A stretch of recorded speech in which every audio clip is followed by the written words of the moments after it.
The music is deep. It comes from the sewers. You know what I mean? No one has ever seen anything.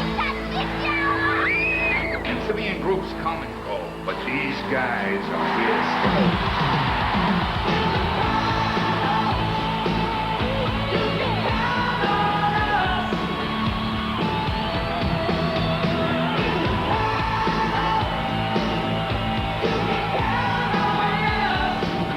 They don't eat Pizza Hut pizza. It's in their contract. The Teenage Mutant Ninja Turtles rock and roll! But it's not the movie soundtrack, dudes. Not bad for 3 fingers. Get your kids the Ninja Turtles' new rock and roll audio cassette with 10 hot tunes only at one place, Pizza Hut, for only $3.99. Why Pizza Hut? Because they don't sell pizza in record stores, dude. Pizza Hut, making it great.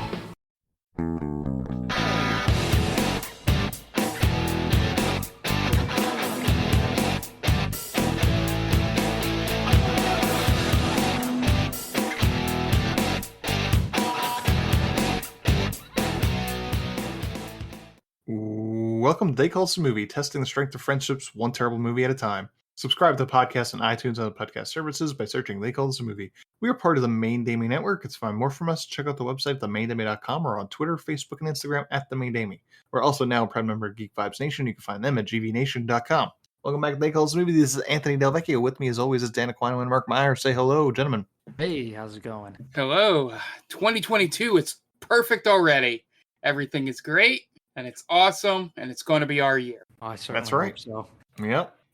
Well, let's pray. Let us pray. What if they call this a movie is what this country needs to pull it from the fires that we're currently embroiled in? There's just so many fires. I don't know if I could take that kind of popularity, to be honest. Yeah, we'd get canceled so fast. I'm sure. fast. Facebook is good at that, bringing up really bad posts. Not like bad as in like, racist or anything like that, but just like, man, that's not funny at all. I was really not funny in like 2010. 2009, 2010 are kind of cringy to have those memories pop back up. Yeah, terrible. Dan, that's my secret. I'm never funny. There you go. It's most of our secret. We're funny part-time. Yeah. So as we do every episode, we talk about what we watched this week. So let's talk about what we watched this week. Dan, why don't we start with you? I watched one movie. Actually, I finished watching The Witcher Season 2, and I watched Don't Look Up, the Netflix from Adam McKay. Okay. What'd you think? It was okay. It was a little long. It was about 2 hours, 20 minutes. I think you could have cut that down to 2 hours probably.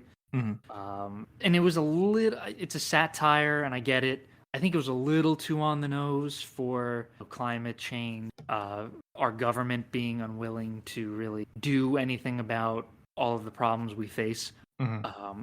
Again, it kind of made it hard to laugh when it was so on the nose. I Right. think movies like Idiocracy were better done, if that's a way to put it, because it was a little bit more nuanced with its satire. But it's such a good cast that you can kind of look past some of the shortcomings of it.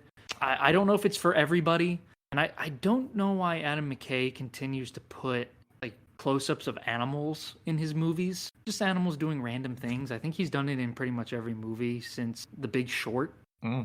I don't get it. I don't know if it's look how clever I am. I don't understand what the point of it is, but it doesn't resonate with me.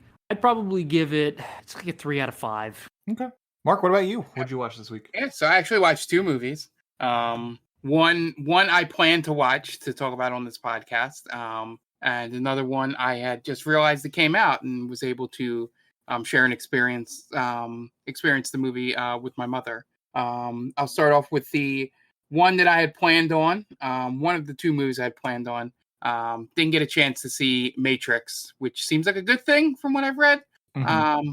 But I did go see West Side Story in the movies. And I gotta say, it kept one tradition up. It was really, really good. I'll get that out of the way. It may be better than the original. I have to go back and watch the original again, but it kept up the one tradition that the most useless character in the story is Tony. And he is played by an actor who is equally useless in the movie. In this case, it was it Ansel Eggert, or however you say his name? Ansel Elgort? Egler. Yeah, it doesn't matter. That's close. Yeah. The one revelation in that movie is that Rachel Ziegler is going to be a star.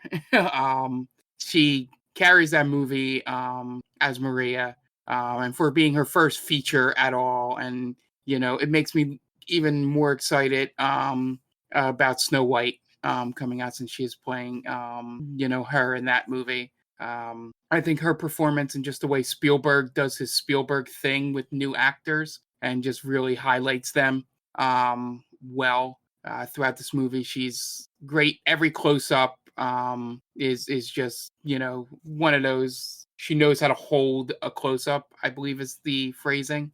Well, and she's probably the best singer in the movie by a long shot. But I do have to hand it to the guy that played Riff, which is the other Jet, the one that's a little more hardcore than Tony is.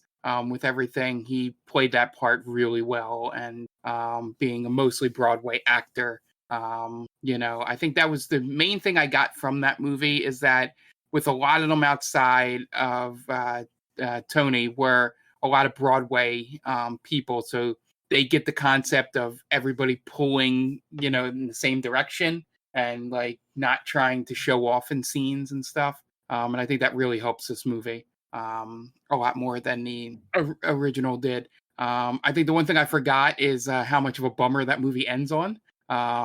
Because they followed the story almost exactly the same as the movie, well, probably closer to the play than the movie from what I read. But I do recommend it for anybody that likes musicals, anybody really like West Side Story. And the one great thing Spielberg does in this movie is he does a lot of wide shots and gets like the group dancing into frame, like the entire group, and not like cutting between faces of the main characters or anything. You get to see the choreography, and it's not it's on display at its best with America, which is they go through the neighborhood singing that song, and just the colors and how they add dancers to it, and the crane shots he has. It's beautiful filmmaking. He may get nominated. I think she will too, for at least a Globe if she wasn't already, and definitely consideration for the Oscar, just because Oscars love their musicals. But yeah, I recommend it.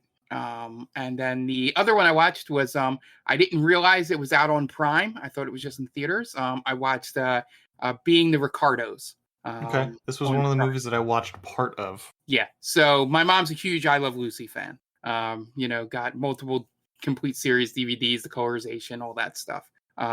So I said on Christmas, I was like, hey, Christmas after dinner, you want to watch Being the Ricardos? The first thing about it is that it is very much an Aaron Sorkin movie. In that he damn the truthfulness of real life characters and timelines and stuff like that. As long as it helps him tell the story. So they like smash 3 events that happened in Lucy and Desi's life and sort of condense the timeline on all of them. Mm-hmm. And because for it, the short thing is it's the week after she was famously accused of being a communist back during the McCarthy and the Red Scare and all that stuff. And they also like tied in the thing where she was like the first woman on a sitcom to have a baby on the sitcom. And those events happened 8 weeks apart in real life, and not all at the same time. And right. I had known that just from my family history of seeing those episodes so much, and that timeline. And then, they do the, Desi's history, which was well known before the Red Scare thing. So Sorkin mashes them all together. I think the best part about it is that I think Nicole Kidman did a good job, as well as, being not an American, with the accent. I mean, Lucille Ball's kind of tough. It's kind of a very distinct personality and voice to do. I think the best part is that you forget she's Nicole Kidman at times, especially when she's on set during that. I think they did. I think the best job they did was Fred and Ethel. The actress that played Vivian Vance was almost as close as you can get without like finding a clone of her. In terms of just the look and the body shape and all that. You could like real quick look and think that it was Viv, and I think and J.K. Simmons is great in anything he's in. Sure. And he just plays that role. I didn't know much about the actor's history before that, and any of the things, but his comedic timing and just the ability to go back and forth between comedy and heartfelt drama. I think it was perfect for this movie. I think it's a little boring at times, just like most Sorkin stuff is. But I think the performances alone made it at least watchable. If I'm putting a score to it, probably a 7, a nice 7. I wish they would have done a little bit more on some of their history rather than dramatizing 3 different events in their marriage that occurred. So yeah, those were the 2 things I watched. Like I said, I had forgotten that I didn't have HBO Max anymore when I went to watch Matrix. So I didn't get to watch that this week. So I may not watch that after seeing some of the reviews that came out. But yeah, I was pleasantly surprised. This was the movies that I was said I didn't want to spoil in the last episode. That I was pretty sure I was going to see before this episode. But yeah, I'm interested to see what you thought in your short watching of it. Okay. Yeah. So I watched actually a few movies that I'm remembering now. But there were 2 movies that I watched part of the way through. First one, I'm just going to jump on that, Being the Ricardos. And you said it was boring, and I felt that. Nicole Kidman's really good in it. Javier Bardem is fine. He's miscast. Yeah. It's just, I know, Lucy was original girl boss, and like shit like that. And they do that well in this movie, but like she was also funny. Yeah. This movie's not funny at all. It's like really dry. It's quippy, like everybody's got their quips, but it's not funny. And that's kind of what it was like, all right, it's 11:30, let's go to bed. And I was like, we're not gonna revisit this movie. That's eventually what happened. We're just like, all right, that's it. Second movie we did that to was Disney's Encanto, the new Disney release. I think this is another Lin-Manuel Miranda written Disney movie. I did not connect with it at all. Yeah. The songs fell flat for me. The story was needlessly convoluted. We turned this off to watch Being the Ricardos, which we then eventually turned off. So 0 for 2. It was back to back, so that was a little disappointing. The 3 I did wind up watching. Besides, I did watch all of Hawkeye, which I liked a lot. But the 3 movies I watched was 8-Bit Christmas. I actually watched previous to the previous episode, which I really liked. If you have HBO Max, it's a really fun watch. It's very Christmas Story-esque about Neil Patrick Harris basically telling his daughter about the lengths he went through to get an original Nintendo Entertainment System in 1987. A lot of fun, heartfelt, got some nostalgia in there as well, but not too over the top in terms of like just hey, remember this. That was fun. The second movie I watched was Shiva Baby, which was an independent movie. It's like a clean 75 minutes. Which, I love a short movie about this girl that's like in college, but she's kind of also doesn't really know what she wants to do with her life, so she winds up on a sugar baby app where she starts fucking dudes for money, and then she winds up at a Shiva, and not only does her ex-girlfriend show up, but also the guy that she is her sugar daddy that her parents know.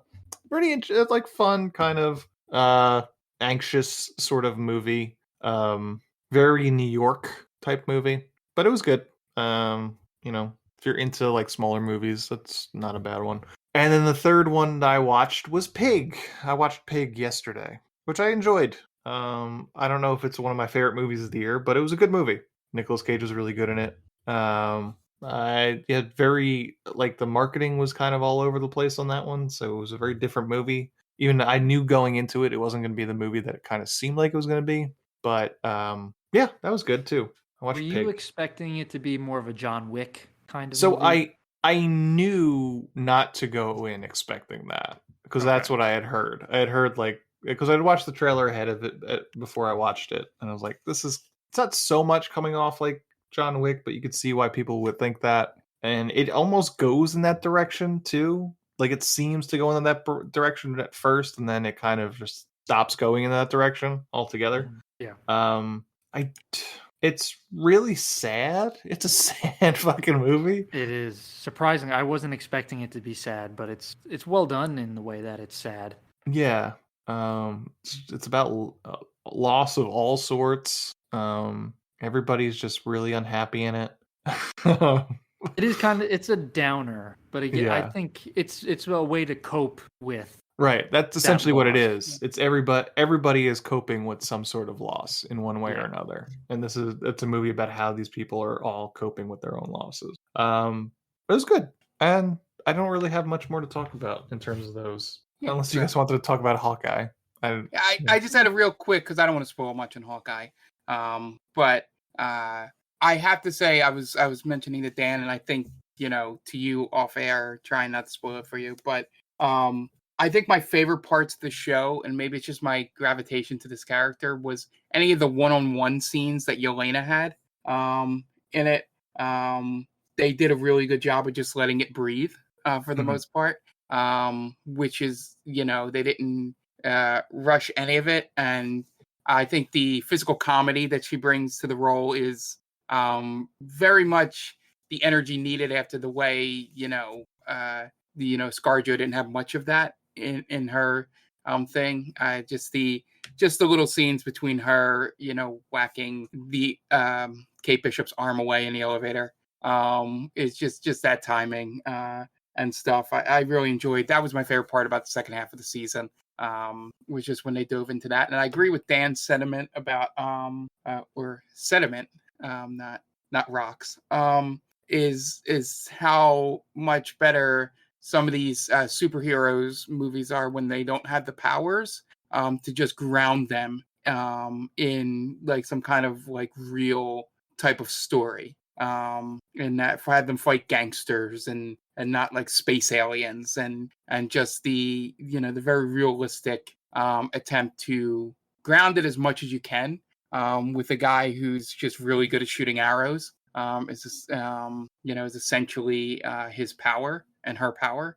But yeah, I 100% agree after watching the series that was probably my favorite part of the overall 6 episodes was just that they kept it very more realistic in terms of what they were dealing with than any of the other shows that have been on there. But I don't know what Dan's thoughts are the show. Real quick, yeah. I enjoyed how it's Daredevil, Batman, that kind of show where again I've spoken about it on the podcast before.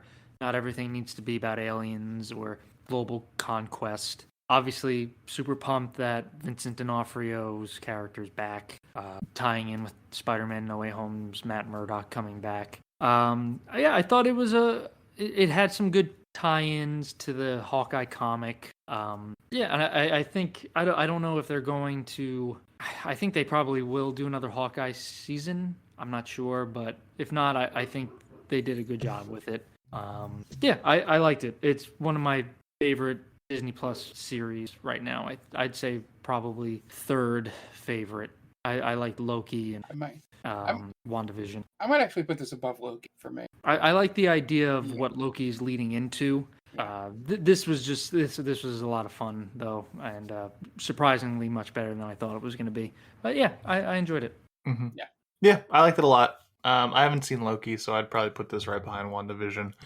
It's like Planes, Trains, and Automobiles, but just with Russian mobsters. He's just trying to get home for Christmas.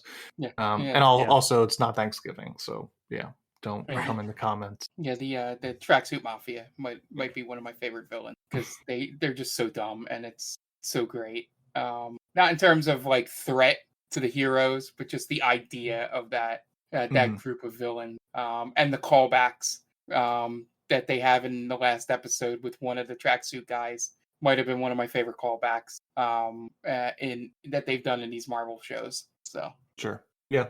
Haley Steinfeld was really good. Florence Pugh was really good. Jeremy Renner's fine. I shit on Jeremy Renner. He was good. But he wasn't the reason why I enjoyed the show so much. But I like him in other things. He's really good in Wind River. I love that movie. I think that's a surprisingly good movie. Yeah. A very tight movie, right? I think that's like an hour and a half. Yeah. And it's got Elizabeth Olsen too. So there you go. Another connection. Yeah. I agree. I think the banter between Kate and Clint, it's a lot of fun, and introducing how they, especially in the earlier episodes, how they introduce the loss of hearing and how they play that into the story. The Hank Pym particles, that was awesome. Again, I like how, again, it's insane the amount of detail that Feige puts into these shows and how they're all leading into something else. And it's on a level that I can't even fathom. The detail, it's insanity. So it's another, and I don't want to say master class, obviously, because then I'd be like fanboying out here, but I think you just got to give credit where credit's due, that you can continue to keep this going for as long as they have. Sure. All right. That's all we watched this week. So we're going to take a quick break and listen to some ads so we can pay those bills, and we'll be back in a second.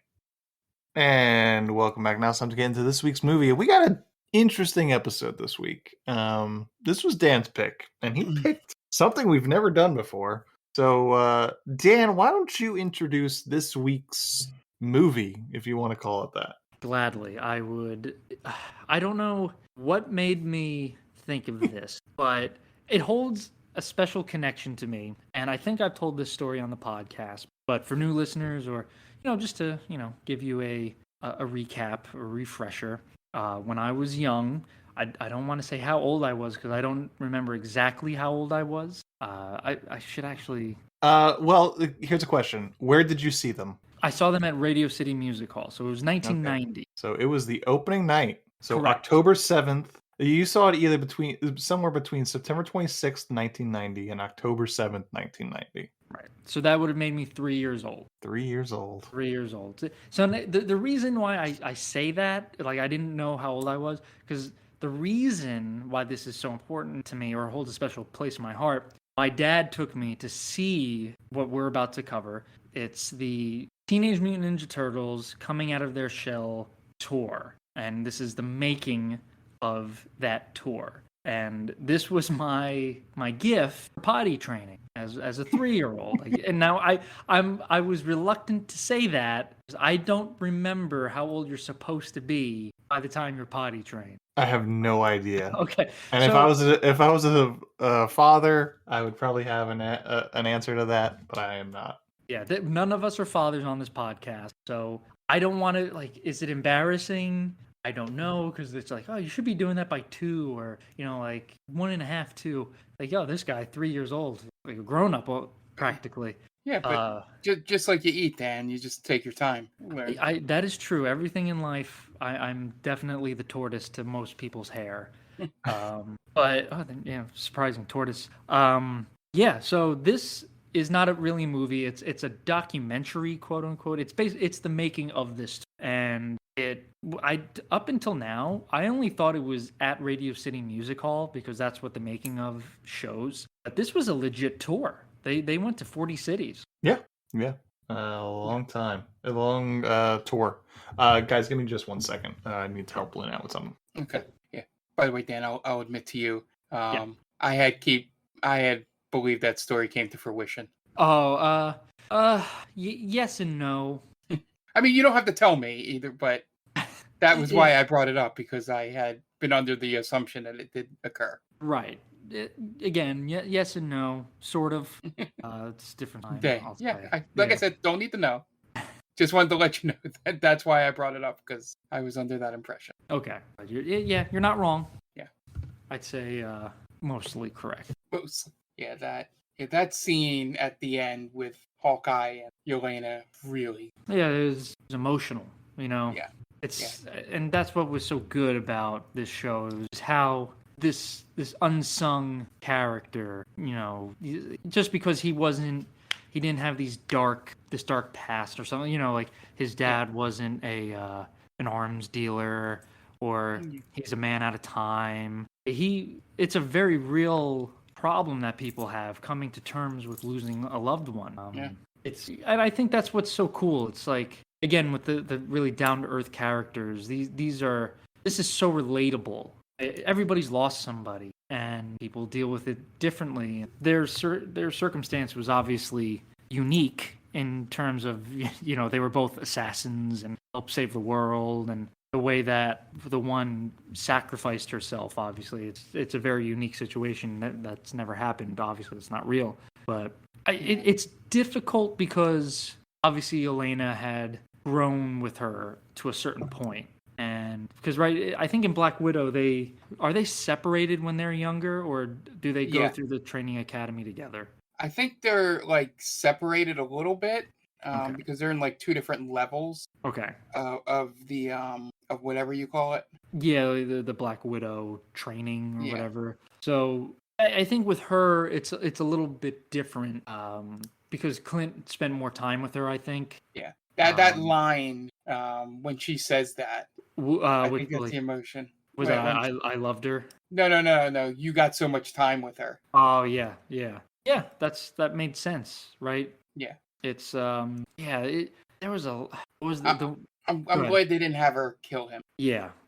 That was because again, I didn't know what they were gonna go with it. I thought like, oh, you know, if this is Clint's send off, I think they did a really good job with it, but I can't see them bringing Clint back for a Hawkeye season 2. You know what I mean? No. It would just be Kate. The stinger at the end is what makes me think this is his last, because they solved the last question about Hawkeye. Yeah, with that final good. scene. Yeah, I'm glad. I think it's everyone else has passed on the baton. Yeah.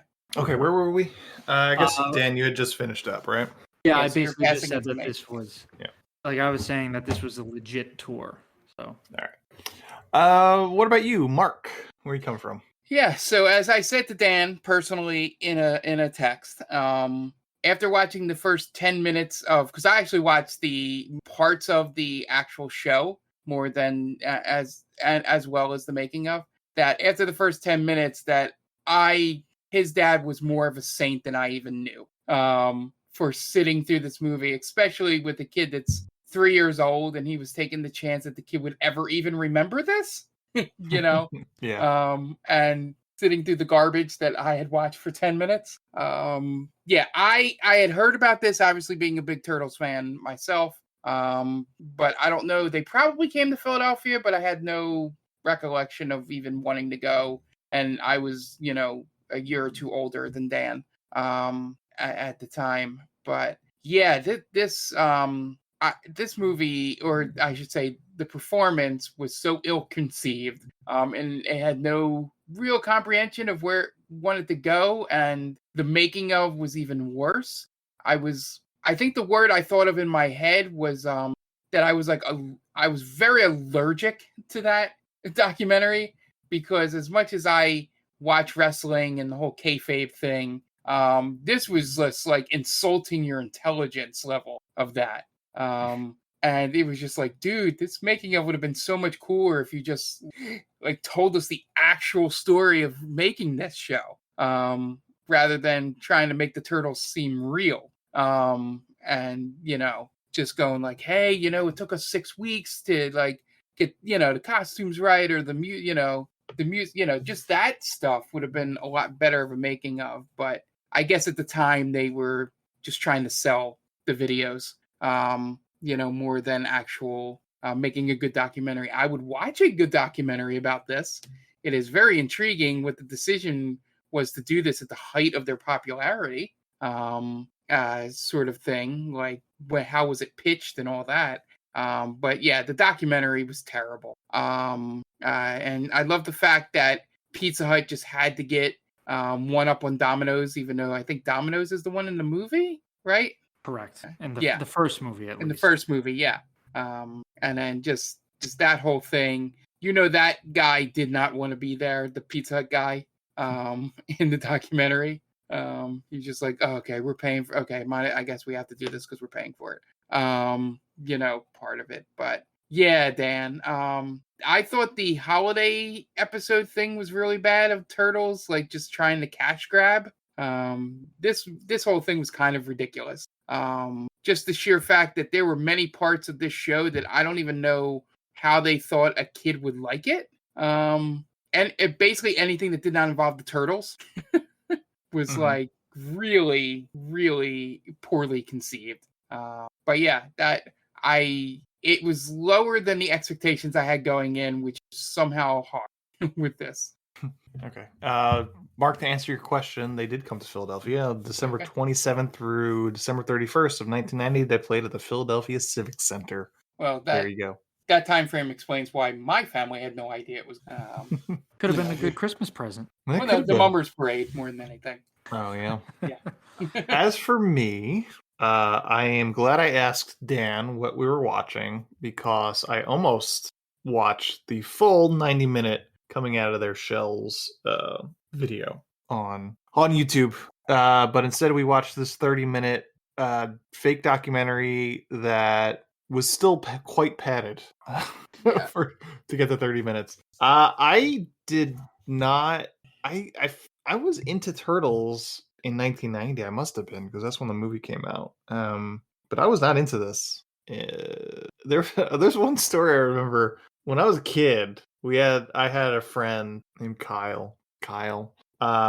He had the Teenage Mutant Ninja Turtles, or one of them, come to his birthday party. And we were like 5, and days after or weeks after we were playing, and he was talking about how the Ninja Turtle came to his birthday party, and I said, well, that wasn't the Ninja Turtle, that was a guy in a suit. And it's totally ruined it. Ruined his world. Like, we stopped being friends at 5 years old, because I was just like, no, it's just a guy in a suit. The Ninja Turtles aren't real. And he got so upset. And to this day, I'm still kind of like a little sad for myself for doing that. But I was 5. Yeah, you were innocent. I feel bad. Yeah, I feel bad. But also I just knew. I don't know why I knew at 5, but I guess, I don't know. Is that something you know at 5? Yeah, I don't know. That's surprising, to be honest. A 5-year-old knowing the difference. I guess you grew so much faster than the rest of us. I potty trained it too. Yeah, there you go. I knew it. You knew it. Yeah, you were just brutally honest with the truth even at a young age, and yeah. and now you delight in ruining people's lives at a young age. And you've graduated to telling 10-year-olds on Twitch to eat the rich and that billionaires shouldn't exist. Exactly. It's a slippery slope. That's how it's done. Billionaires. I will say that some of these songs are about as good as late stage Aerosmith. who is brought up in the making of this, by the way. Like, Count on Us is better than a lot of their songs, like post 91. No joke. I am not being facetious here. I love that song. I play that song on the way home from work someday. I love it. It's this. I can't believe we watched this for an episode, to be honest. Because, well, again, people, we're not talking about the tour video. Yeah. We're talking about the making of the tour video. There are moments where I thought this was going to be, this is Spinal Tap, but just with the Ninja Turtles. There's a moment where they're like getting ready to go on stage. I thought they were going to do they were going to rip off the bit where they get lost. They can't find their way to the stage. 100% thought that was going to happen. I wish it did. Yeah, that would have been better. Was that the part where they have to be helped onto the stage? Maybe it was really early in the video where I was just are they gonna like get lost? Because this is like the exact setup to This Is Spinal Tap, where they're just like rock and roll. Oh wait, no, we went the wrong way. Let's get it, bodacious. This movie is 30 minutes of them just saying those buzzwords at totally inopportune times. And it's them talking like, and then we decided that we should play the music, and then we practiced and we got everything ready. Totally radical. What the fuck are you talking about? Where is this coming from? And this movie restates the same points over and over again, all about how they decided there's better ways to get their point across besides violence with music. Put that into your music. They say it like nine people say it. Yeah, and they mention that they're athletic, and they channel that athleticism into their music. I don't think that's a thing that's ever been done. I don't know. Yeah, that is a very early 90s, late 80s thing of, trying to discourage kids from violence. Yeah. And Sure. I get it. Yeah. It was a very shoddy performance. The costumes are terrible. Probably, I would say a very Turtle Christmas costumes are worse because they're like practically falling apart. Yeah. These ones they're not good though. I think they were trying to go for a Kiss type of look, right? Like they have certain shapes on their bandanas. I think Leonardo has like the Star Trek symbol on his bandana. I think it's either Raph or Michelangelo has the star over the eye, right? Yeah, I think Michelangelo does. Yeah, for some reason the color correction, I couldn't tell the difference between the two of those in the documentary. Yeah. And actually, in the documentary, they have a different design than what eventually would be on stage, because in the documentary they have their shells. Okay. And on the stage performances, they don't have their shells. They have the jean vests. So it's a little different because apparently, I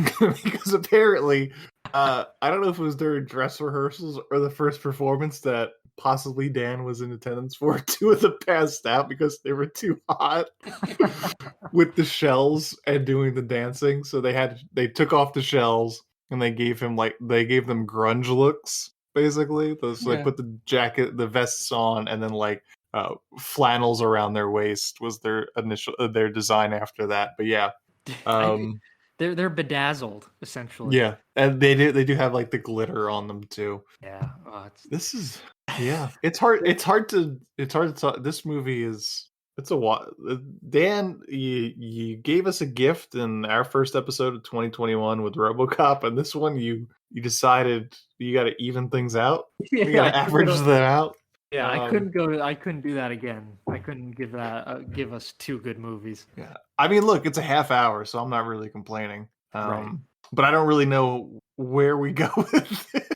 Well, I wanted to kind of talk about, so 1990, obviously, the movie comes out in 1990, right? The first Teenage Mutant Ninja Turtles movie came out, I think, then. Yeah. Took the world by storm. It was the biggest, at that point, it was the biggest success for an indie movie of all time. Mm-hmm. And you have the cartoons, you have the comic books, and obviously I don't know if you guys read the comic books, but they're very dark. They're much darker than the cartoon. Yeah. Very violent. You mean cooler?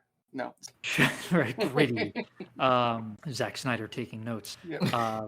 They kill Shredder in the first comic book because they didn't know they didn't know it was going to catch on. So it was just, this is it. And to see how they evolved from it. Do you ever see the meme about how we have like Chihuahuas now and how their ancestors are wolves? Mm-hmm.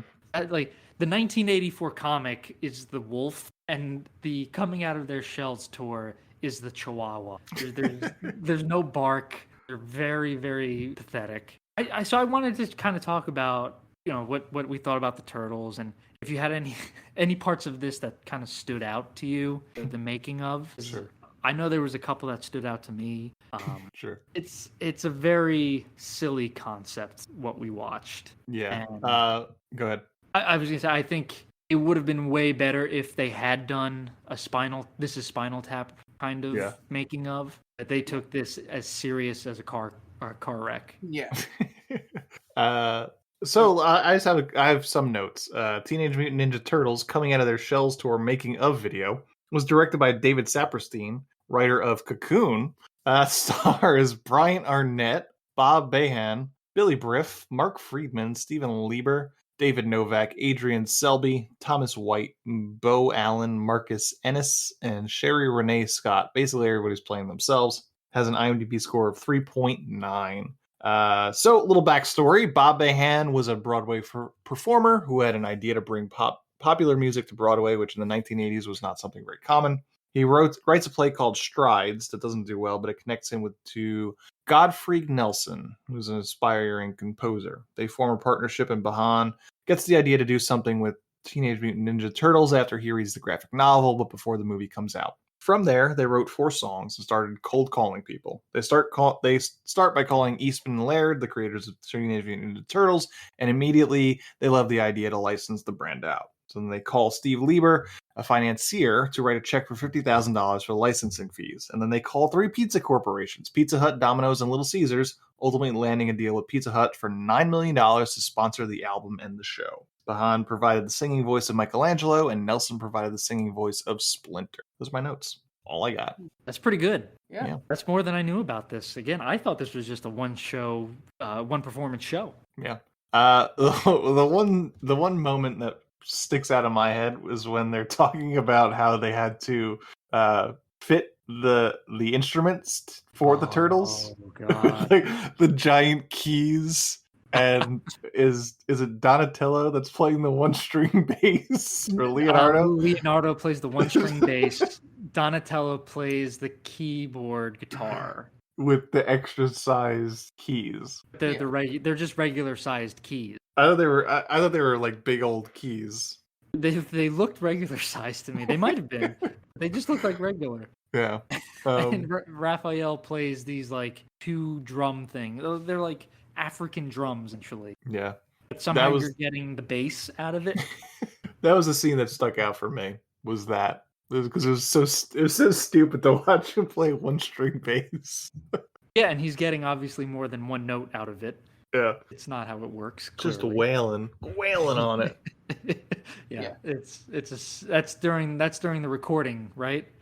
Yeah, I think so. And the producer and the sound engineer, you could see them in the glass, like, yeah, this is awesome. Bopping their heads. They're so. The whole point of it is to make it seem like the Ninja Turtles are real. They're gonna take the world by storm. I wouldn't be surprised if these guys win a Grammy. Seriously. Yeah. It's Grammy, right? Yeah. Yeah. I mean, come on. I know this is for kids, but please don't treat us like we're idiots. Yeah. It's like we have. Yeah.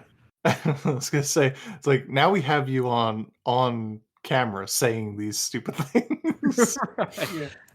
Another part that stuck out to me was they're going through the making of the set and like what it takes to, I guess, put the concert together, and it's being followed by the Turtles. So like Donatello is going up to the stage, like the crew, and they're building the stage, and he's like handing the guy a plug or something, like a cord, and he high fives the guy. This poor guy's just trying to work, and he's being accosted by a man in a turtle suit, and the sound engineer is being questioned by Leonardo. Like, oh, that's great. Is it actually gonna work? Yeah, god damn it, it's gonna work. This is my job, all right? I'm a union worker. I'm a union worker. I can't believe I'm being roped into this. I have to tell a giant man in a turtle suit, yes, this is going to work. Well, who are we kidding, Dan? This wasn't a union job. Probably not.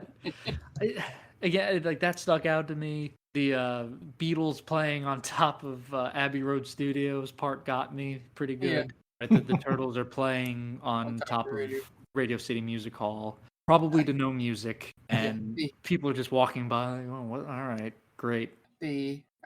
I would have been more excited about a making of the Rock-afire explosion than this documentary. Just the Chuck E. Cheese band, for those that don't know the original name. Than this. But the only thing it could have made, because I actually watched part of the performance, the actual show, because I had never seen it before, and I just wanted to experience a little bit of it. Besides the soft rock solo by Splinter, which was completely like they thought kids would like this. That sounded like a bunch of adults that just wanted to see something, not thinking of their audience. Was that I think if they would have had a couple original songs, like the 2 good songs, like the beginning song and you know the name, the song you really like, Dan. Count on Us. Count on Us. just had those bookend the show, but did like covers in the middle. But that would have been more expensive than this show cost. But you could have done some popular songs these kids knew, or maybe even sang the Ninja Turtles theme song. But I don't know, like timing wise, any of this. But the wildest thing in the actual show, outside of Shredder's costume, was ridiculous. It looked like it was made by like a mom trying to make you an Halloween costume. It's pretty bad. Sort of effort. Is they during the intermission part, when they interview the kids about trying to find out where the turtles are because Shredder came, and the kids are like, they're in the sewers, and the interview guy is like, but where's the sewers? I don't know where they are. And I'm just like, this guy. They didn't pay that guy enough to do that, or maybe they paid him too much. I was thinking, how many careers has the Teenage Mutant Ninja Turtles not helped? And there's a bunch in this making of video. Yeah. I can't imagine any of the performers made it anywhere past coming out of their shells tour. Mm-hmm. Yeah, I was expecting to see like going back to my thing I mentioned a couple episodes ago, when I watched that Cybermania 94, I was looking for like a Will Arnett moment in that, where it was just like before anybody did anything, it's like, oh, April O'Neil was played by like this like character actress, right. Sort of thing. Like, oh, that's weird. Well, the guy that played the interviewer was David Ruprecht, who hosted Supermarket Sweep in 1990. I thought that was him, but I didn't want to be like, oh, it's a Supermarket Sweep guy, and Ant would go, but actually, it's not. Because he's not real or something. He's wanted to be that. Oh, let me tell you about my 7th birthday when I had to break news to him. They don't get to keep the stuff from Supermarket Sweep. It's not a real grocery store. And just doling out truths. Your parents have to sit down with you like, Aunt, listen, you can't keep dropping truth bombs on people. You're never going to make any friends. Olmec's not a real Aztec god. It's just someone with a puppet. You're lying. It's not a real hidden temple. Some Nickelodeon backlot. But yeah, like I said, the making of thing is just maybe I've been too spoiled by the more recent wrestling documentaries that any documentary that's very taking the things seriously that are not real, I didn't like it from like the first moment of this, as soon as it wasn't what I thought it would be. I'm a huge Turtles fan, Yeah, I think we all were growing up. So, can you imagine? Because at one point in one scene in this movie, there's like an executive producer of some record label, and he's basically saying that these turtles could be as big as like AC/DC or Aerosmith. Yeah. Can you imagine being one of those bands and hearing that? Get the fuck out of here! Am I being compared to Teenage Mutant Ninja Turtles? I'm a rock god. Yeah. Which one of us has a roller coaster? Not the turtles. Not the turtles. Yeah.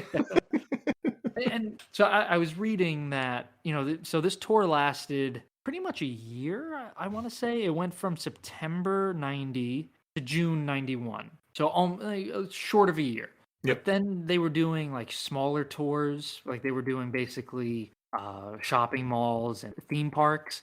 And that's really what this should have been at all time. Should have just like regulated to theme parks and shopping malls. That's all you needed to do. Been a Six Flags show. Exactly. Yeah. That's exactly what this should have been. And I wish and I know you said you couldn't find any numbers on this. I wish I knew how well it did. Yeah. Again, it went to 40 cities. So who knows how many times it played, because it's multiple showings per city. Yeah. So, it's like 4 or 5 days in a city. Yeah. It's probably doing some days, probably 2 shows a night. Yeah, it's pretty wild. And this is Turtles was $1 billion industry, I'd imagine, right? From merchandise and revenue and all that other, like TV revenue, all that. Yeah. Comic books. I think I read in 2020 I forget who sold the toy, but they released the coming out of their shells action figures, like I guess commemorative. Okay. Who would have bought that? Do you think even like hardcore turtle fans would? I'm gonna pass. Someone whose 3-year-old is just potty trained. If you go to the bathroom, I'll buy you these action figures. Jeez, talk about a great incentive. Again, Mark, you alluded to like my dad being a saint.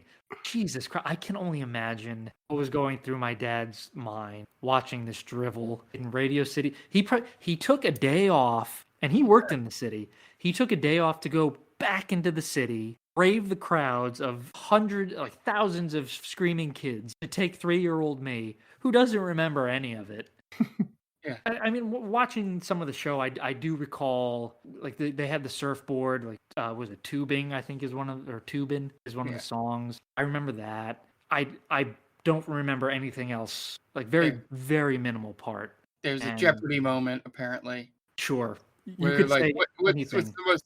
It was like what's the most famous line a turtle will say, and then two of them do the Jeopardy song. Yeah. Okay. To like Michelangelo having to answer the question. I think it turns out to be. I think you can guess it. I can't. Cowabunga? Yeah.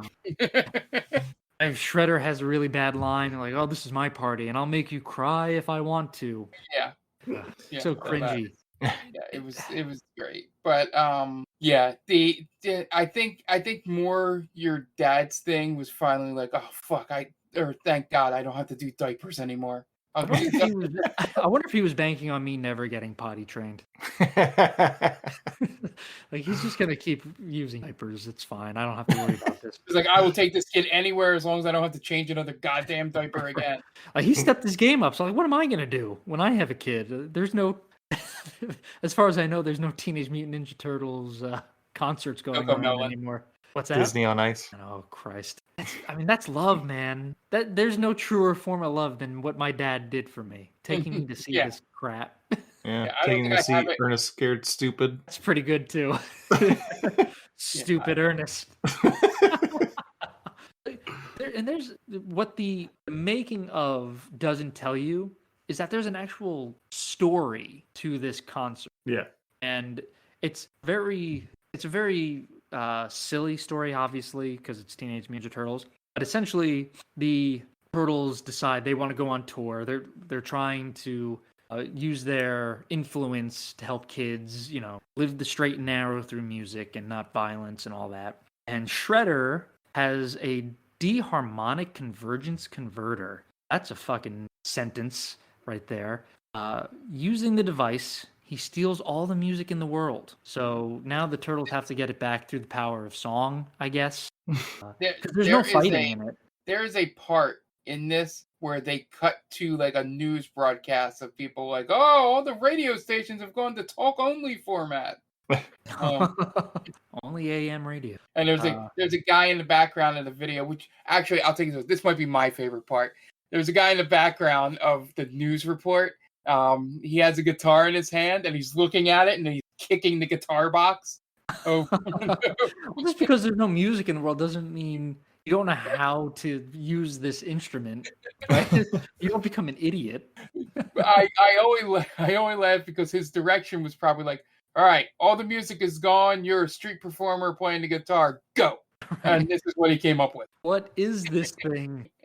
What am I? I have a question about the canon of this story. Okay. Because the documentary supposes that the turtles are real. Yes. Does that mean that the Shredder in the performance is real? He would have to be. Is he planned to be a part of this? So is Shredder a willing participant in this live show? Is it the Super Mario 3 conundrum where how Miyamoto says that it's just a play that they're doing? It's not, an actual. So I think because it's shown in the documentary, right? The making of, it's shown that Shredder does show up, but he's never interviewed. But it happens in the play, or it happens in the show. So every night. Yes, so they must know about it. So he therefore must be a willing participant. He just follows them from city to city. Yeah, right. Along with April, who is knowingly going to get kidnapped. Yeah, because she's a national reporter. Right. That's right. Because they've decided that this is that the turtles are real, and they've decided to put on a show. Everything we see in the live show is the turtles putting on a show. So she gets kidnapped, and and Shredder is there according to the logic of this documentary. Yeah. This is all according to plan. Right. So they're allowing it to happen. That's not a good, I guess, in the long scheme of things, that's not a good message to send to the kids, right? Like, we know this is going to happen. There's nothing we could stop this at any point, but we don't want to because it's a show now. Right. It's And a kid, unless Anthony's running around telling everybody it's not real. Avert your eyes, you fool. Shredder's got a SAG card, apparently. Yeah. The other great part from watching this is that April O'Neil is the only like real human person in this, depending on how you feel about Shredder. I would say Shredder's right. What about the supermarket sweep guy? Yeah. But my point was being that for some reason it seemed like the costume designers did not know how to dress a woman of April's age. Like, it looked like it was just a yellow jacket to be like, hey, remember the yellow jacket thing? And then it was like, it looked like sweatpants that she had on. Yeah, I think they're trying different looks for these characters. And I'm like, I know it's going to be hard to dress the turtles, but this is an actual human woman. Right. Look, you could dress her normally. Yeah, she doesn't need to look weird. It's a good point. I think it's really, again, it's the 90s. It's 1990. So we as a country didn't know how to dress yet, really, let alone dressing turtles. So we were still trying to find our sense of style. And it's none of the people in this have good looks. It's an abomination. Yeah, at least the supermarket sweep guy had a tux. Yeah. Right. Dressed to the nines. I did some more research regarding the soundtrack. The soundtrack was in record stores, but you could also get a copy at Pizza Hut, free with the purchase of any large one-topping pizza and a commemorative collector's cup. And in 2019, they released a 7-inch single on Record Store Day for Pizza Power. Oh, I which missed you could it. get. You could buy it on eBay. Probably run you about $12 to $15. Oh, I don't even own a record player, and I'd get this just to have it. I know I'm getting you for your birthday. There you go. Coming up. Now, this was, and I would be eternally grateful to that. No joke. If you got that for me, I would give you the biggest hug. And another part that stuck out to me was the press conference that they held. And it's just a bunch of screaming kids just yelling the turtles' names. Donatello, Michelangelo. Like, all right, yeah, I hear you, kids. But they pieced out like after 30 seconds too. They're like, all right, that's our time. Bye. Right. Like, Cowabunga. There's paparazzi there. Like, yeah, we're going to the Pizza Hut CEO is there. Like, we're going to drive the biggest marketing campaign ever for this, and we're going full force. And here are the turtles, and then these idiots just come out spouting out their catchphrases, "Cowabunga, radical!" Like, and then it's such a farce. Like, as an adult, can you imagine having to? And we've asked this question already. Someone tells you need to get on that stage as a CEO and pander to these children who don't give a shit that you're there. Yeah. They just want to see these Teenage Mutant Ninja Turtles, and you have to play this deadly serious. That's what money does to people. 90s were a wild time. It was, yeah.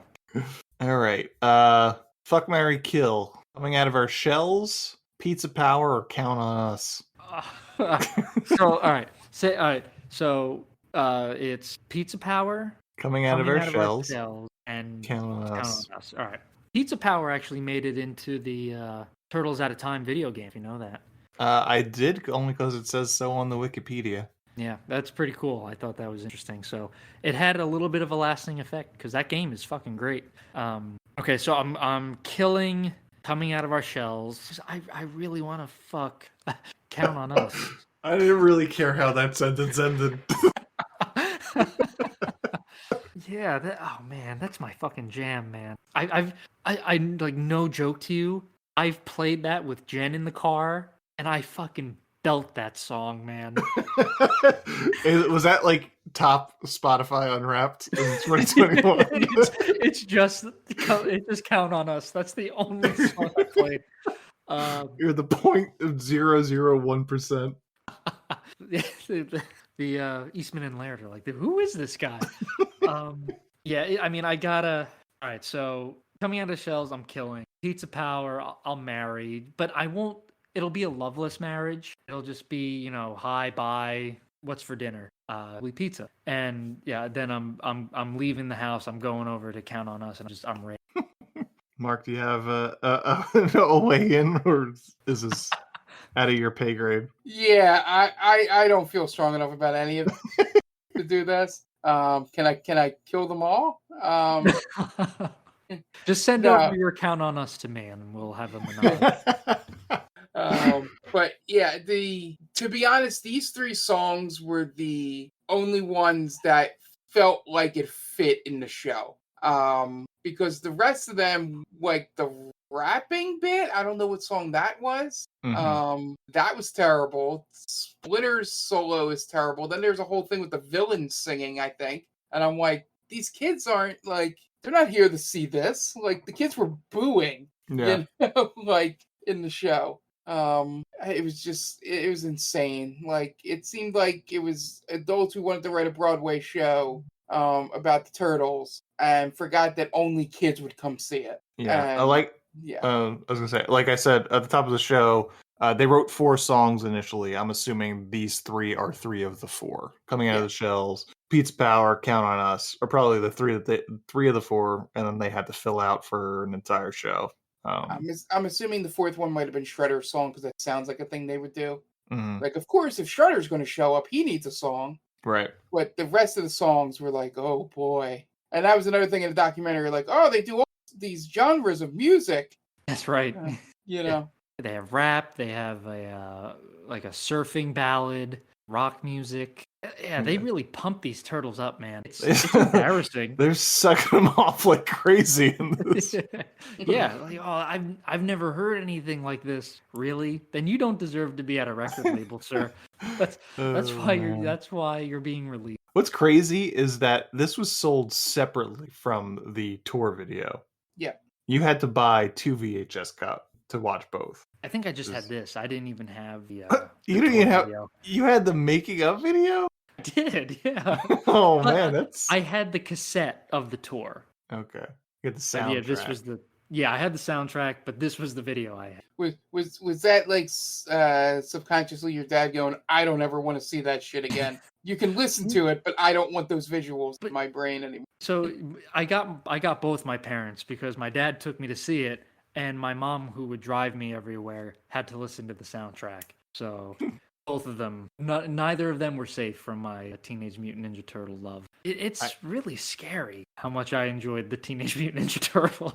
I now have a road trip idea. I'm looking up the information about the soundtrack, and a single was released. It says it's extremely hard to find. However, some dine-in Pizza Huts that have jukeboxes had the single to promote the soundtrack and tour. I kind of need to find a Pizza Hut that still has a jukebox and see if they have it.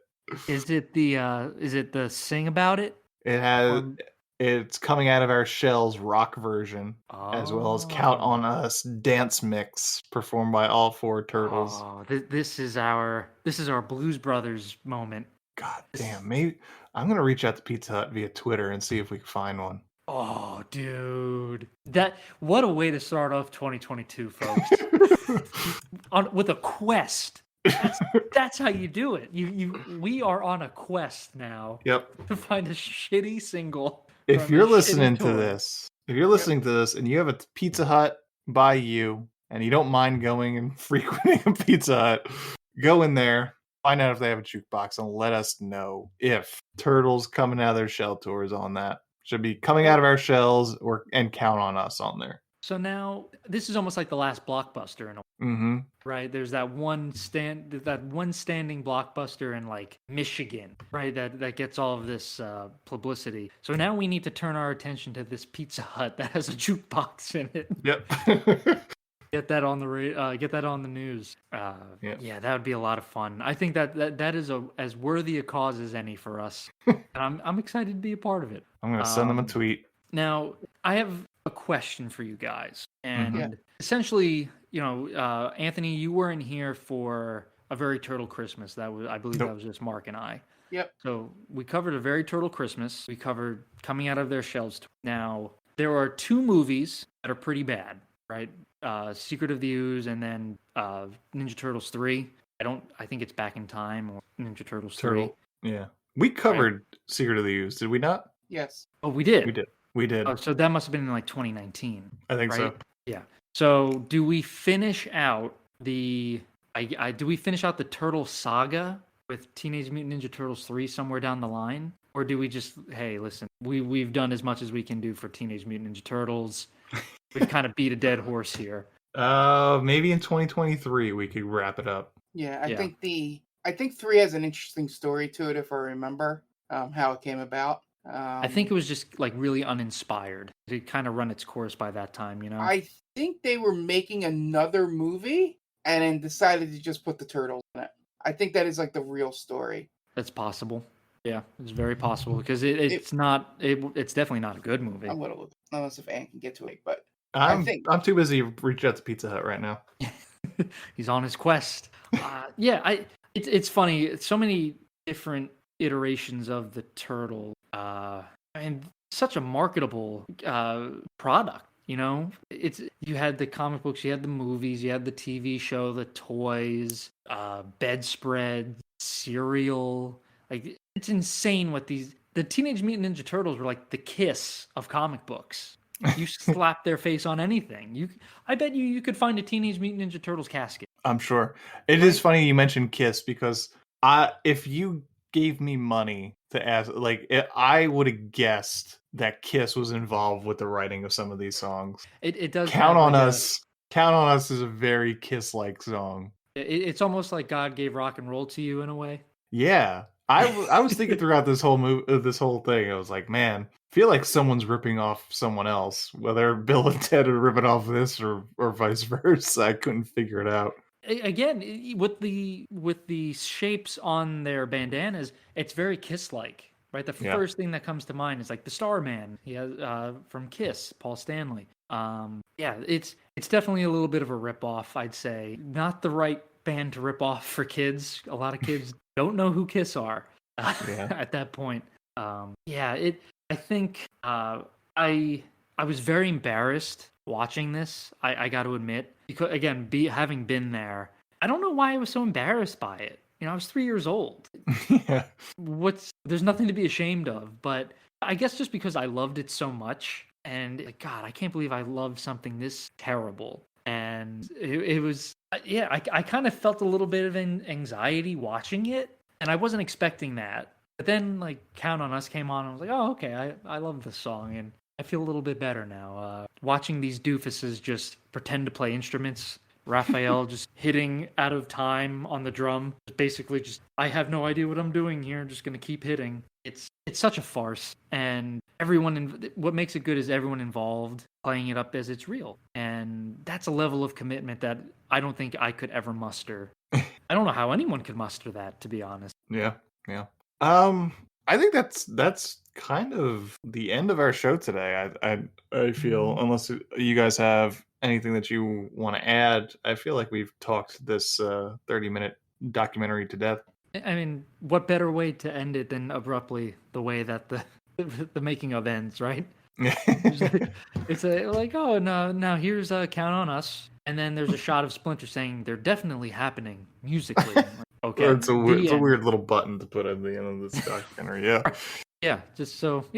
That's if you're a Teenage Mutant Ninja Turtle fan, I would say you have to watch this, right? Because then you get the full flavor of how much they sold out. Yeah, it's a fascinating watch. It is, assuredly. And, I'm very glad that you guys were able to humor me, and what a way to kick off 2022. Yep. That's going to wrap it up this week. If you listened to the last episode, we're kind of in a transitional period in terms of our socials. So either you heard it, figured it out already, or not. But go to our Twitter. Try and find us on Twitter. I don't know what it's going to be at this point. It might be TicTamPod, TCTAM Pod. I think that's where I'm leaning. To find us on Twitter. It's probably going to be the same for Instagram and Facebook and all that kind of stuff. But we will tweet that all that out. But you have to find us. So I don't know what to do. Just find it. I don't know. Use your Google machine. I don't know. We're speaking to you from the past. So before this all goes up, gvnation.com, Geek Vibes Nation. We're a member of them. Socials, Geek Vibes Nation. Podcast streaming apps, Geek Vibes Nation. All that fun stuff. If you're into geek shows, there's surely a show for you. And that's going to wrap it up. The director of this documentary was David Saperstein. So for Dan Aquino and Mark Myers, this is Anthony Delvecchio telling David Saperstein, well, you certainly made a movie, didn't you?